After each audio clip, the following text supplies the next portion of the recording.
Not all of the fires at Winchester College have been in the medieval heart of the school. In the early hours of February the 7th, 1909, a fire broke out in Belo's, or Kingsgate House. Again, I am indebted to Miss Foster from the archives at Winchester College for her help in finding some of the documents from this period. As this fire was in the early 20th century, cameras were able to document the damage caused. On the left we can see the damage after the fire, and on the right, the same room after the subsequent restoration. There are numerous newspaper cuttings from this time, collated into neat volumes with comments and edits written alongside. I won't read this all out in full, although I will read the most important parts. Feel free to pause the video at the appropriate times to read these documents for yourself. This is a handwritten comment preceding the newspaper clippings. Quite the most exciting event of this half was the fire which occurred in this house in the early hours of the morning of Sunday, February the 7th. At the same time, however, as we consider the excitement caused, we must sympathise deeply with Mr. and Mrs. Below in the loss of their priceless art and curio collection, most of which had been kept in the drawing room. It is supposed that the fire was caused by the fusing of an electric wire, which had for some time previously been deficient, in the panelling over the fireplace in Grubbing Hall. As there are the accounts of the two local newspapers, the Hampshire Chronicle and the Hampshire Observer, at hand, it may be as well to append these and to trust to them for a description, which at all events is more or less correct.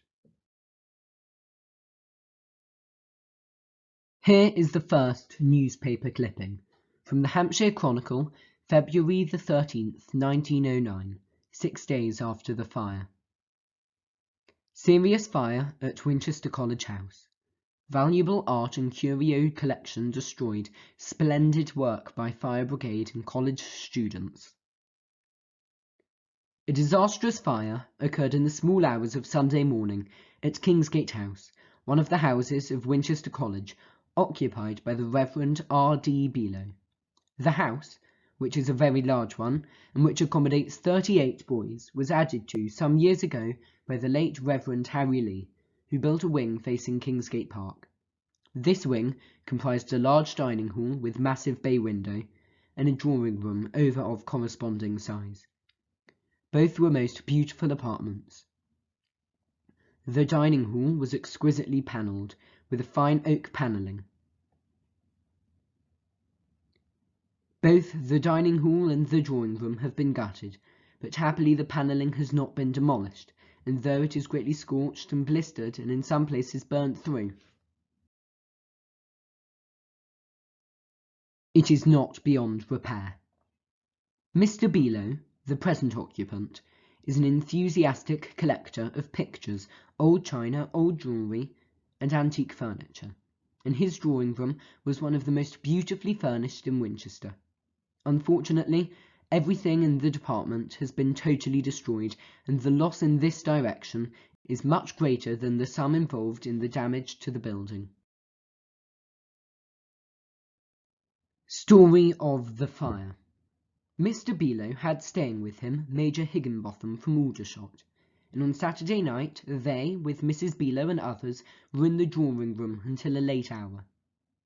About 20 minutes to 4 the following morning, Mr. Below was awakened by a quantity of smoke filling his bedroom, which adjoins the drawing room.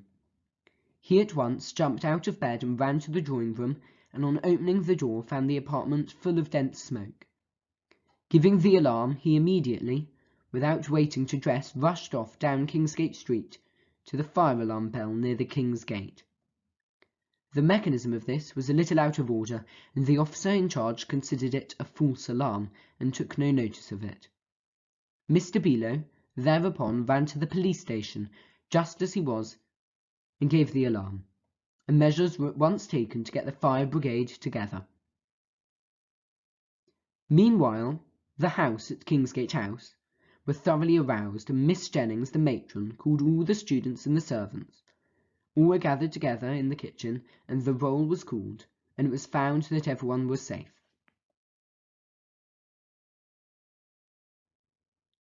At this time, both the drawing-room and the dining-hall were full of dense smoke, and not a single flame could be seen. There is no doubt that this was due to the fact that all the massive doors and windows were tightly shut, while the greatest factor in causing the dense smoke was the floor of the drawing-room. The floor is what is technically known as a frame floor, all the spaces between the joists being filled with sawdust, packing to prevent sounds from one apartment reaching the other. This was near the seat of the origin of the fire, which is supposed to have been caused by a defective hearth. The collator has crossed out this and replaced it with an electric wire. This shows the unreliability and inaccuracies of external news reports. We cannot listen to everything that they say without a certain level of doubt in our minds. At one time, despite the efforts of the firemen, it looked as if the fire was going to spread to the remaining parts of the house, but the efforts to prevent it were entirely successful. Eventually the fire reached the roof, but it was got under before anything serious could be done here. Had the fire been discovered a quarter of an hour later, Mr. Below's bedroom and dressing room and nursery would have been well alight. The apartments affected by the fire now present a desolate picture. Great holes are burnt in the ceiling of the dining hall, through which the havoc wrought in the drawing room can be discerned. The ceiling of this apartment was burnt through, and the blackened rafters of the roof are plainly visible. We understand that the furniture and contents were insured.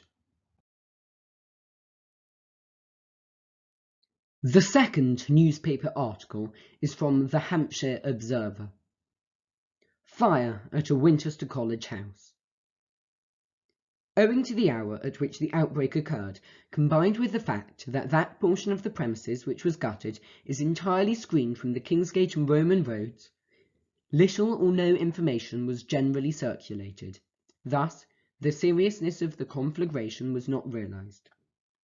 As a matter of fact, many citizens were not aware that such an untoward event had happened until they read a brief telegram in their London paper at breakfast time on Monday. The earlier precautions of keeping all doors shut as far as possible were strictly observed, the water being directed through one or two panes of glass broken for that purpose. Fortunately, there was an admirable pressure on from the water company's hydrants, but Captain Sawyer acted wisely in getting the steamer onto a length of hose from the river. For 2 hours the engine was pumping, scarcely ceasing for a moment. With such an abundant supply, the fire brigade were easily able to gain time on the roaring building, and it is to their credit to say that within the first hour they had not only arrested the progress of the fire, but made sure of the safety of the adjoining rooms and their contents. So great was the volume of water that the whole of the downstairs rooms were flooded to a depth of from 6 to 9 inches, while outside the house also a kind of moat had formed. The task of saving as much of the contents of the dining room, etc., as possible was taken up by the collegians, who behaved splendidly, and also others present, the former having formed in a line to pass the more valuable items out to a place of safety. The house library was ruined by the water.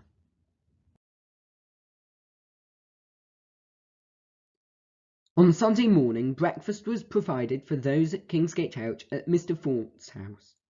This house is Toys or Moberly's. The origin of the fire is unknown, again crossed out and replaced with the fusing of an electric wire. Here is the final annotation.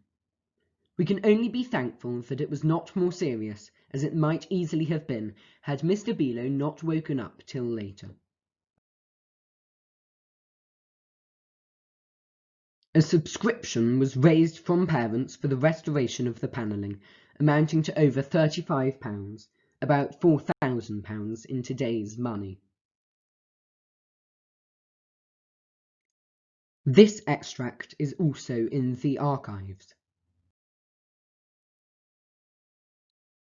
In the other document, the same article was labelled as being from the Hampshire Observer. However, this is labelled as being from the Hampshire Chronicle. I would suggest that it is from the Observer in this instance.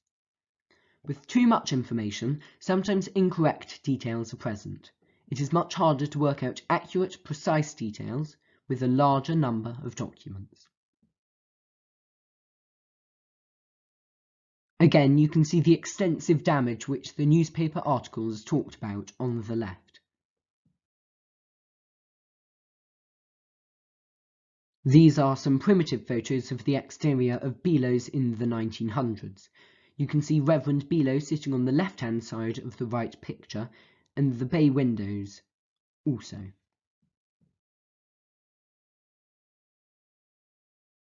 Here are two photos of how Grubbing Hall, the dining room, the room where the fire began in Belo's, looks today. Thank you for watching the third instalment of my Winchester College on Fire series. There is still one more to come. If this episode or any of the previous ones has interested you, then I suggest that you check out my website, godtress.wixsite.com/cornucopia. Thank you.